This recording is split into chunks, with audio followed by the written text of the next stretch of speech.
नमस्कार, स्वागत है आपका न्यूज के इस खास कार्यक्रम में। अपने उत्तराखंड में आपके साथ मैं हूं पूजा परमार। चलिए खबरों की शुरुआत कर लेते हैं। भाजपा के राष्ट्रीय अध्यक्ष जेपी नड्डा आज उत्तराखंड के दौरे पर आए तो जॉली ग्रांट एयरपोर्ट पर सीएम धामी समेत अन्य ने उनका स्वागत किया। जेपी नड्डा ने देहरादून में गढ़वाल मंडल के सभी 41 विधानसभा क्षेत्रों की चुनावी तैयारियों की समीक्षा की। साथ ही पार्टी पदाधिकारियों को चुनाव में जीत का मंत्र दिया। वहीं जेपी नड्डा ने सबसे पहले पीएम के मन की बात कार्यक्रम को सुना।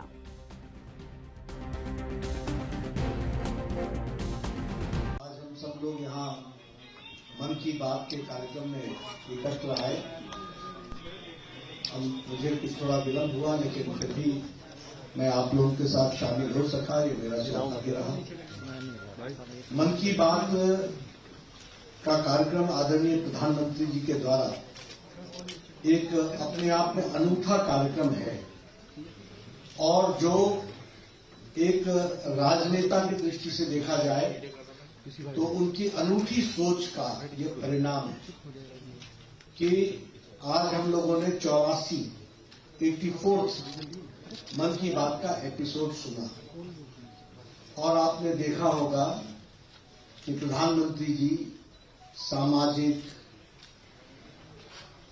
विश्व से जुड़े हुए विषयों के बारे में, सामायिक विषयों के बारे में चर्चा करते हैं, पर आपने वहीं मुख्यमंत्री पुष्कर सिंह धामी ने पत्रकार वार्ता के दौरान कहा कि राष्ट्रीय अध्यक्ष जेपी नड्डा के आगमन से प्रदेश के एक एक कार्यक्रम में नई ऊर्जा का संचार हुआ है।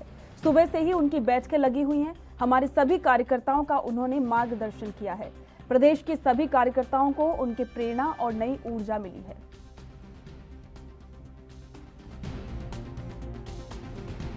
राष्ट्रीय अध्यक्ष जी का ये दौरा हमारे संगठन के लिए बहुत महत्वपूर्ण दौरा है।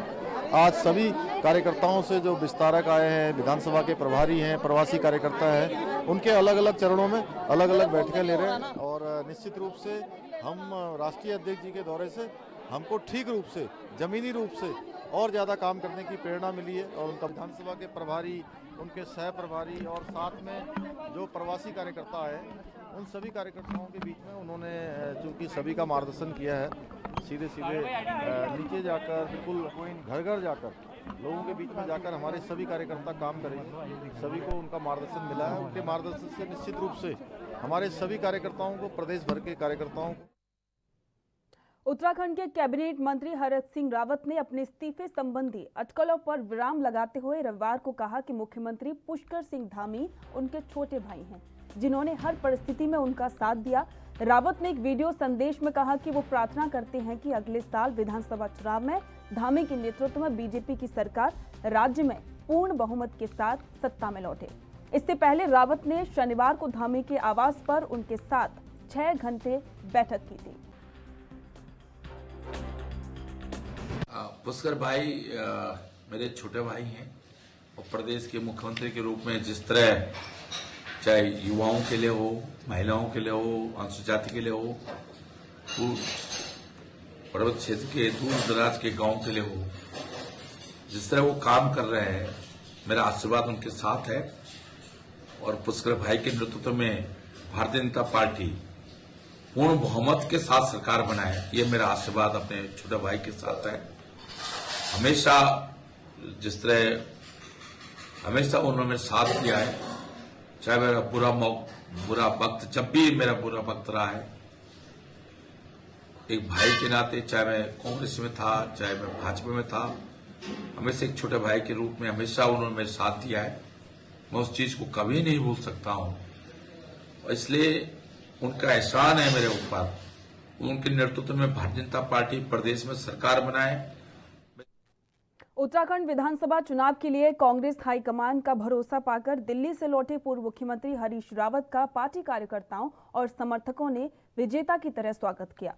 पूर्व मुख्यमंत्री हरीश रावत और कांग्रेस प्रदेश अध्यक्ष गणेश गोदियाल प्रदेश कांग्रेस कार्यालय पहुंचे। इस मौके पर कांग्रेस के स्थानीय विधायक और पार्टी पदाधिकारी भी मौजूद थे। कार्यकर्ताओं ने आतिशबाजी की और पुष्पगुच्छ भेंट किए। उसके बाद हरीश रावत और गणेश गोदियाल ने पत्रकारों को संबोधित किया। उन्होंने कहा कि प्रदेश में कांग्रेस उनके नेतृत्व में ही चुनाव लड़ेगी। ये भी स्पष्ट हो चुका है कि उन्हें सभी सहयोग करेंगे।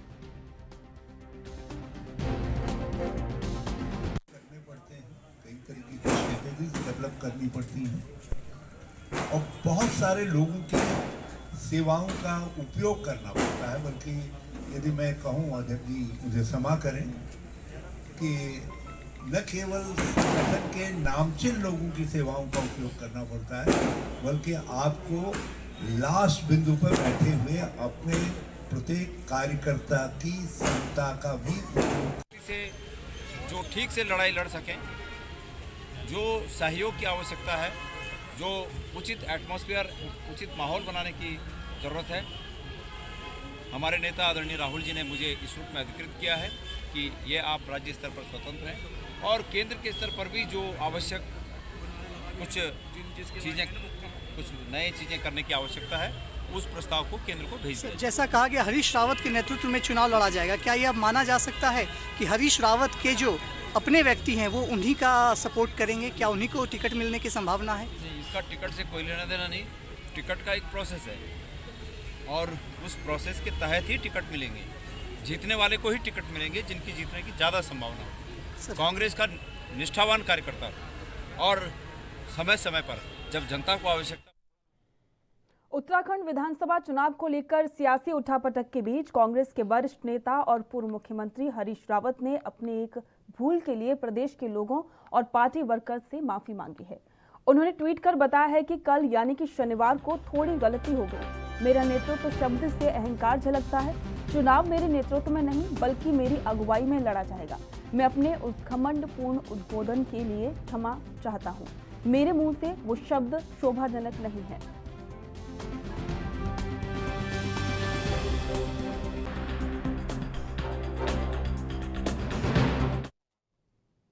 ऊधम सिंह नगर जिले में खटीमा के सीमांत गांव नारायण नगर में अचानक 2 घरों में आग लगने से घर का सारा सामान जलकर राख हो गया। घटना की सूचना मिलते ही उत्तराखंड मुख्यमंत्री पुष्कर सिंह धामी की पत्नी गीता धामी ने प्रशासन के साथ मौके पर पहुंचकर स्थिति का जायजा लिया और तुरंत कार्रवाई करते हुए पीड़ितों को राहत राशि, खाद्य सामग्री और कंबल आदि वितरित किए। इस मौके पर गीता धामी ने पीड़ितों को मुख्यमंत्री राहत कोष से राहत राशि दिलवाने का भी आश्वासन दिया।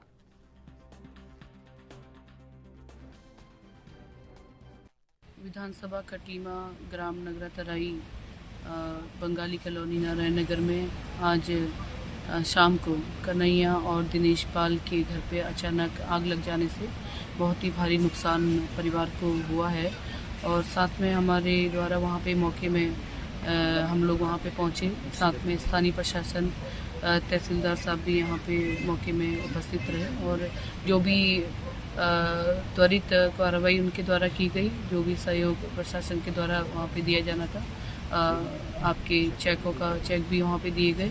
साथ में राशन पानी की, कंबल की व्यवस्था भी स्थानीय प्रशासन के द्वारा की गई और ये जानकारी जो है माननीय मुख्यमंत्री जी के संज्ञान में ला करके उनको जो भी मुख्यमंत्री। हल्द्वानी में प्रधानमंत्री नरेंद्र मोदी के मन की बात को लेकर प्रदेश महिला मोर्चा ने रेलवे बाजार में कार्यक्रम का आयोजन किया। पीएम के विचारों को सुनने के लिए प्रदेश महिला मोर्चा और बीजेपी के संगठन के लोग भारी संख्या में एकत्रित हुए। आपको बता दें कि 30 दिसंबर को हल्द्वानी में पीएम मोदी की जनसभा है, जिसे लेकर महिला मोर्चा अधिक से अधिक महिलाओं की भागीदारी और भव्य स्वागत के लिए रूपरेखा भी तैयार कर रही है। वहीं महिलाओं का कहना है कि देश के प्रधानमंत्री महिलाओं के उत्थान के लिए बढ़ चढ़कर कई योजनाएं देश में चला रहे हैं और महिलाओं के सशक्तिकरण की दिशा में उनके द्वारा लगातार कदम उठाए जा रहे हैं। जो मुझे सौभाग्य मिला है, आज देश में जिस तरह से प्रधानमंत्री मोदी जी की सरकार, भाजपा की सरकार चल रही है, उत्तराखंड में जिस तरह से सरकार चल रही है, दोनों सरकारें, केंद्र की और प्रदेश की सरकारें मिलकर जिस तरह विकास को लेके हम लोग मुख्यतः आगे चलते हैं और ये पूरे विश्व ने देखा है, पूरे, और आप सब लोग तो लोकतंत्र के चौथे स्तंभ में मजबूती से आप लोगों ने इस चीज़ में साथ दिया है कि मोदी जी ने एक विकास का नया इतिहास भारत में लिखा हो। और विशेषकर क्योंकि मैं महिला मोर्चे से आई हूँ, महिला मोर्चे के लिए आई हूँ, आज मन की बात सुनने के लिए महिला मोर्चा बैठा है।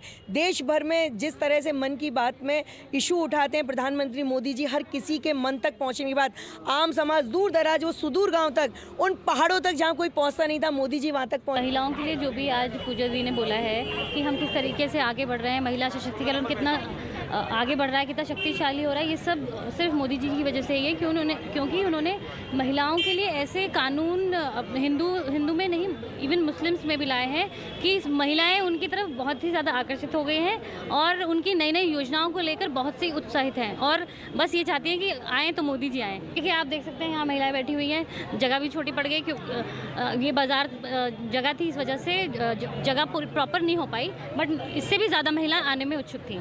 जी, आज देश के यशस्वी प्रधानमंत्री आदरणीय मोदी जी का हमने मन की बात सुना। यहाँ पर सभी महिला मोर्चा की हमारी पदाधिकारी कार्यकर्ता उपस्थित हैं। सबके साथ मिलकर आज हमने मन की बात सुनी। मोदी जी का हमेशा हमें मोटिवेशन रहता है और महिलाओं के उत्थान के लिए हमेशा उन्होंने बढ़ चढ़कर हमारे लिए कार्य किए हैं, हमारे लिए सोचा है। तो इसके लिए मैं मोदी जी का बहुत बहुत आभार प्रकट करती हूँ कि हमेशा। उत्तराखंड में आगामी चुनाव को लेकर सरगर्मियां तेज हो गई हैं। भाजपा अल्पसंख्यक मोर्चा के राष्ट्रीय अध्यक्ष जमाल सिद्दीकी ने किच्छा पहुंचकर अल्पसंख्यक मोर्चे के जिला कार्यकर्ता सम्मेलन में शिरकत की। कार्यकर्ता सम्मेलन में उधम सिंह नगर जिले के सभी मंडलों के पदाधिकारी समेत सैकड़ों स्थानीय कार्यकर्ता भी पहुंचे। कार्यकर्ताओं को संबोधित करते हुए राष्ट्रीय अध्यक्ष जमाल सिद्दीकी ने असदुद्दीन ओवैसी पर समाज को बांटने की गंदी राजनीति करने का आरोप लगाया।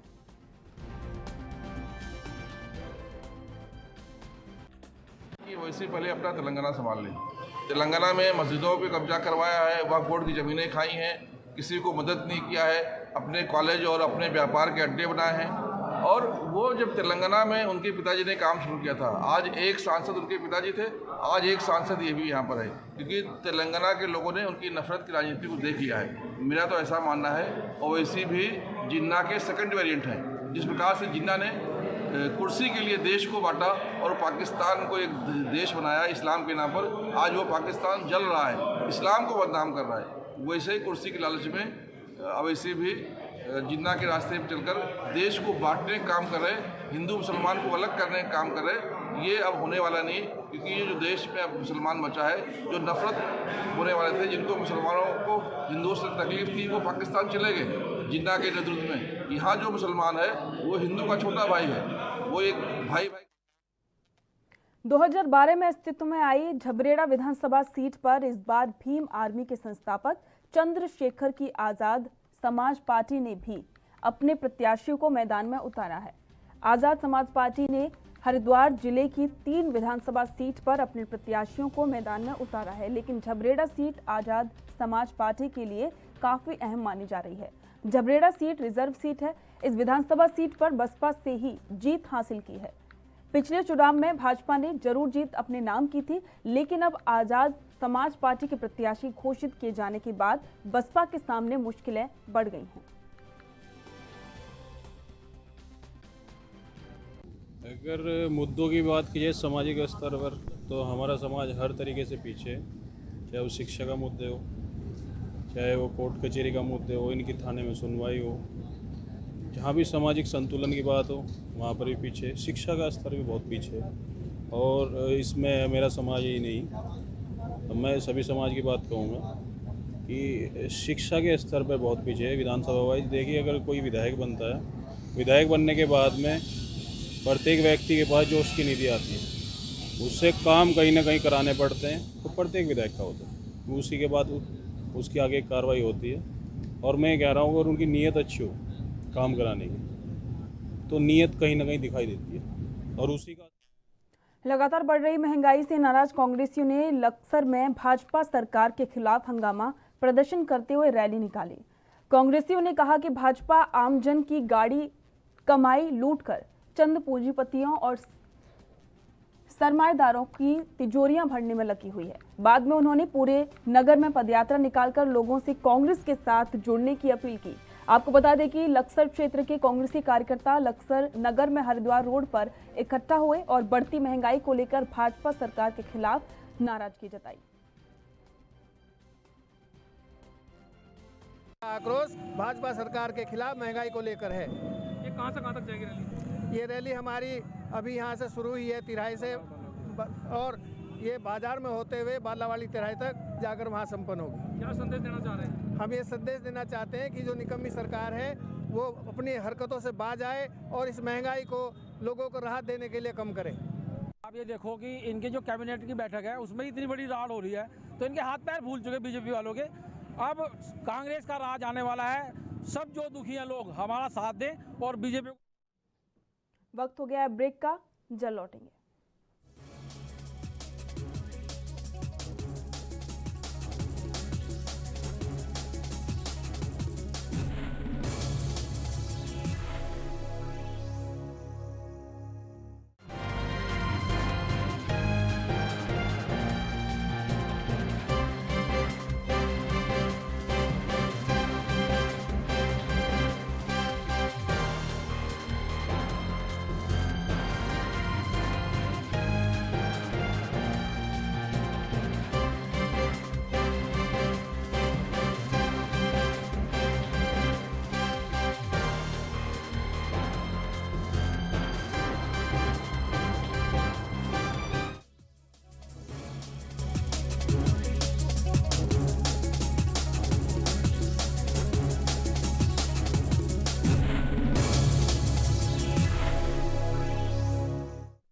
ब्रेक के बाद स्वागत है। बढ़ती अगली खबर की ओर।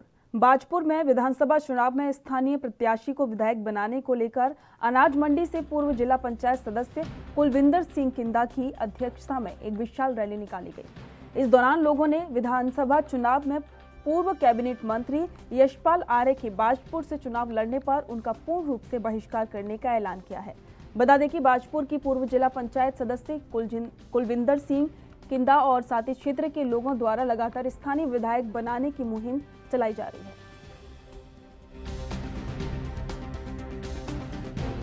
जब से ये कांग्रेस में आया है, जनता ने इसको कहा कि हमारी बातचीत को तुम छोड़ दो, तुमने बहुत इसको सींचा है और बहुत नाराज है लोग। भाई तुम गुंडागर्दी कर रहे हो, कभी कांग्रेस में, कभी बीजेपी में, कभी कांग्रेस में। दल पलटू नेता है, इसको गद्दार समझ लिया है बाजपुर की जनता ने, उसको माफ़ नहीं करेगी किसी कीमत में भी। अब इसने ठेका थोड़ी नहीं रखा है कि इसने जन्म भर का ये कहता है मेरी कर्मभूमि है। अरे भाई हमारी तो जन्मभूमि है, तू कर्मभूमि वाला कहाँ से आ गया भाई? तू सब लोगों की, सब लोग स्थानीय लोग हैं, यहाँ का विधानसभा के लोग सारे लोग आए हुए, हर गाँव में से आए हुए हैं। हमारी उसमें भूमिका ये है कि लोगों की आवाज़, हम जनता की आवाज़ यहाँ तक पहुँचा रहे हैं। हमको ये कहता है गुंडा।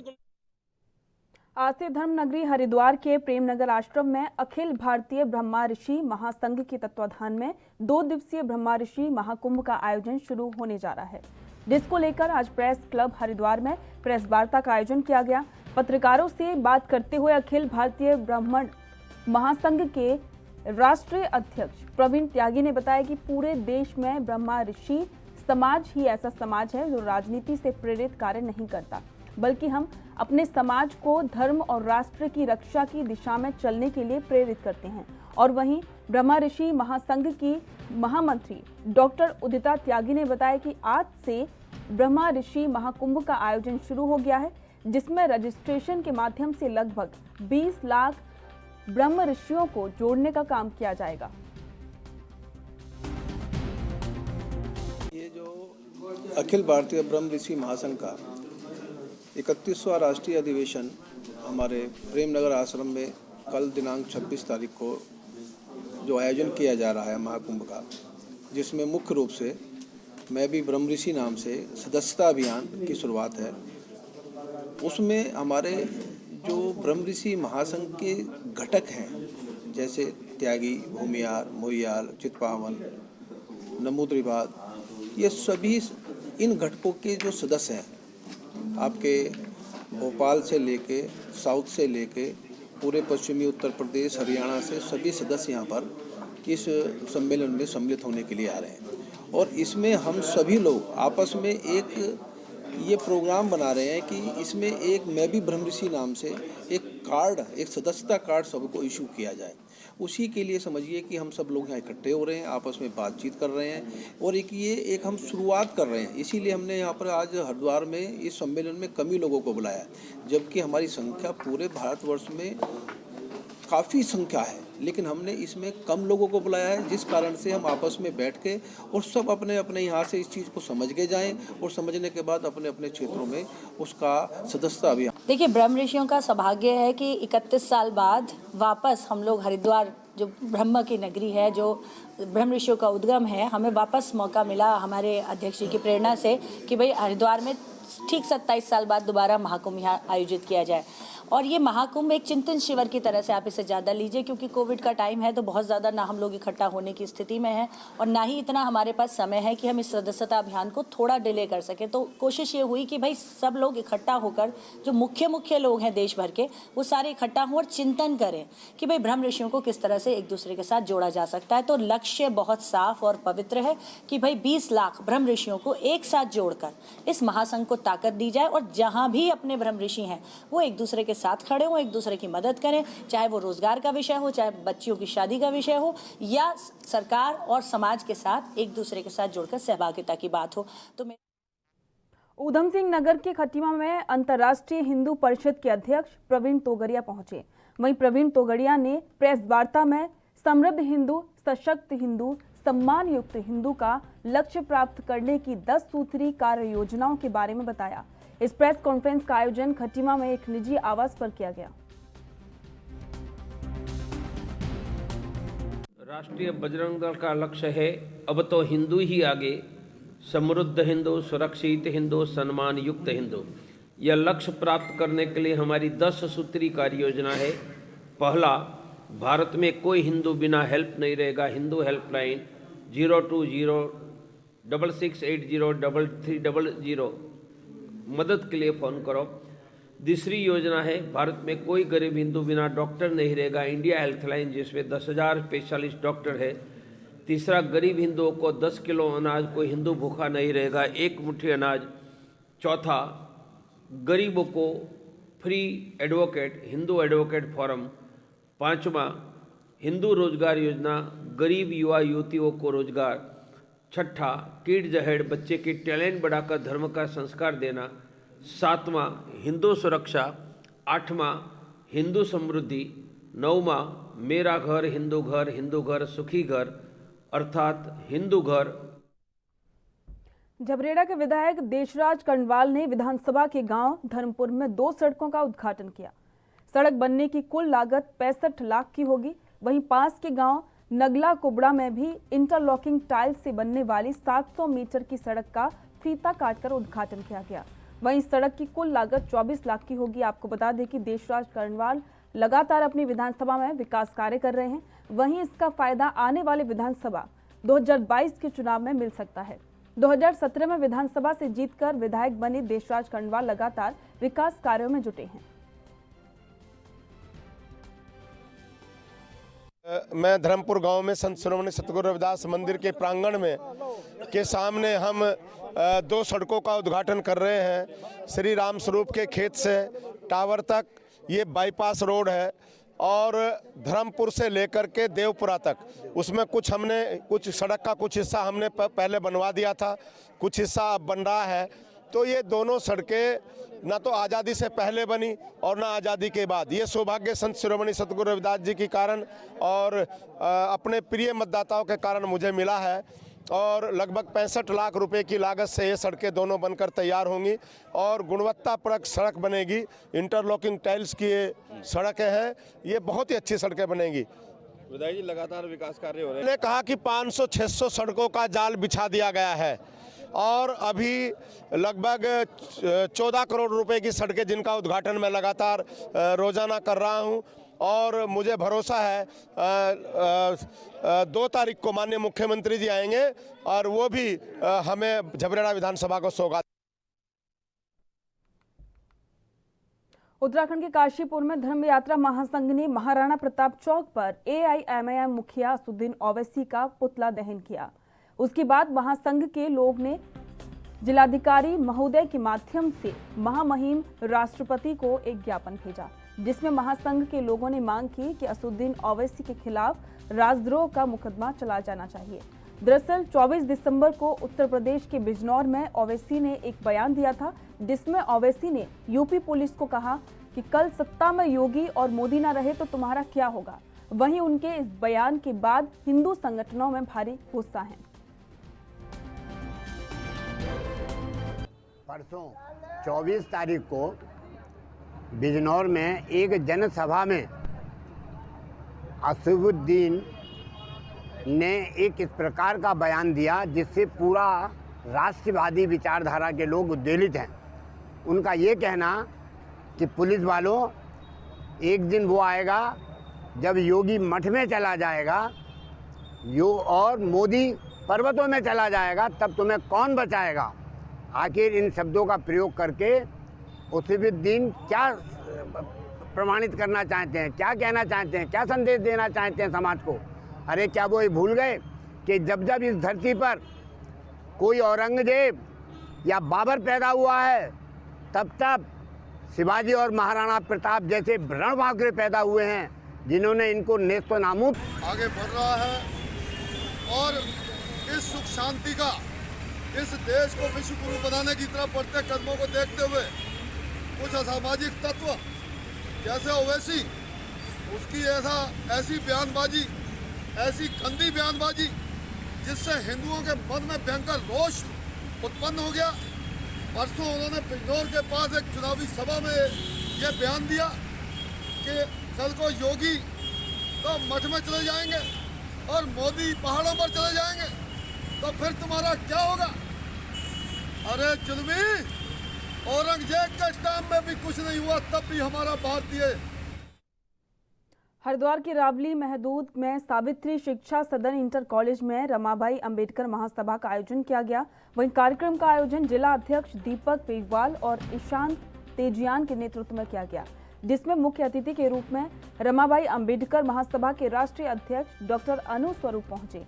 कार्यक्रम को संबोधित करते हुए उन्होंने कहा कि कार्यक्रम का मुख्य उद्देश्य युवाओं को महासभा के साथ जोड़ना है। पहले की अपेक्षा आज का युवा महासभा के साथ जुड़ना चाहता है और उन्हीं युवाओं को महासभा के साथ जोड़ने के लिए कार्यक्रम का आयोजन किया गया है।